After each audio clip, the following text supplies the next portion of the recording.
Hi, mental സാൻഡൂർ പുലാപറ്റിയാണ്. എൻ്റെ കൂടെ എന്നുള്ളത് ഷമീന താത്തയാണ്. അല്ലേ, താത്തയല്ലേ? ഓക്കെ. എൻ്റെ കൂടെയുള്ളത് ഷമീനയാണ്. എടത്തനാട്ടയാണ് വീട്. ഇവരുടെ മനസ്സിൽ ഇഷ്ടപ്പെട്ട ഒരു വ്യക്തിയുടെ പേര് കണ്ടുപിടിക്കാനാണെന്ന് നമുക്ക് കിട്ടിയൊരു ടാസ്ക്. എന്തായാലും ഇവരുടെ മനസ്സിലുള്ള ആ പേരെന്ന് കണ്ടുപിടിക്കാൻ വേണ്ടി ശ്രമിക്കുകയാണ്. ഞാൻ ആദ്യമായിട്ടാണ് ഇവരെ കാണുന്നത്. നിങ്ങൾ എന്നെ ആദ്യമായിട്ടല്ലേ കാണുന്നു? ഓക്കെ, ജസ്റ്റ് നിങ്ങൾ നോക്കൂ.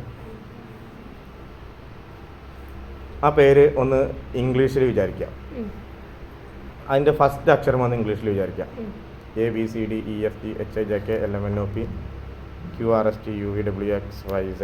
ഓക്കെ, നിങ്ങളൊന്ന് കണ്ണടച്ചോളൂ. ഒരു പെന്ന്. ഓക്കെ, ഞാൻ എൻ്റെ കയ്യിലേക്ക് നോക്കണം കേട്ടോ. ഫസ്റ്റ് അക്ഷരം ഞാനൊന്ന് എഴുതുന്നുണ്ട്. അതിൻ്റെ മനസ്സിൽ കിട്ടിയത്. ഓക്കെ, ഫസ്റ്റ് അക്ഷരം ഞാൻ ഒന്ന് എഴുതിയിട്ടുണ്ട്. ഇനി ആ പേരിൻ്റെ രണ്ടാമത്തെ അക്ഷരം ഒന്ന് മനസ്സിൽ വിചാരിക്കുക.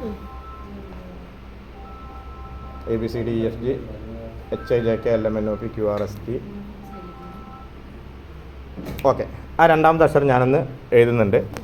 കണ്ണടച്ചോളൂ.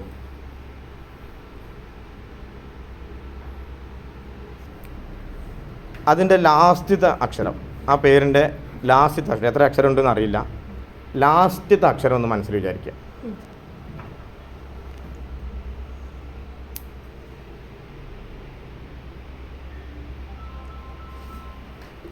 അതിലാകെ 4 അക്ഷരമേ ഉള്ളൂ അല്ലേ?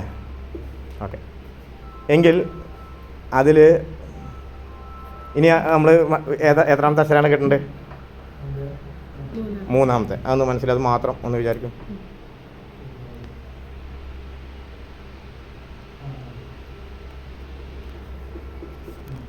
ഓക്കെ, അപ്പോൾ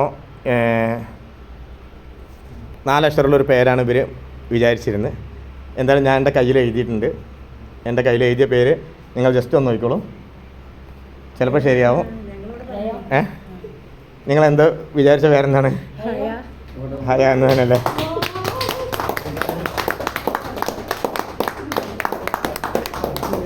ഹയ. ഓക്കെ.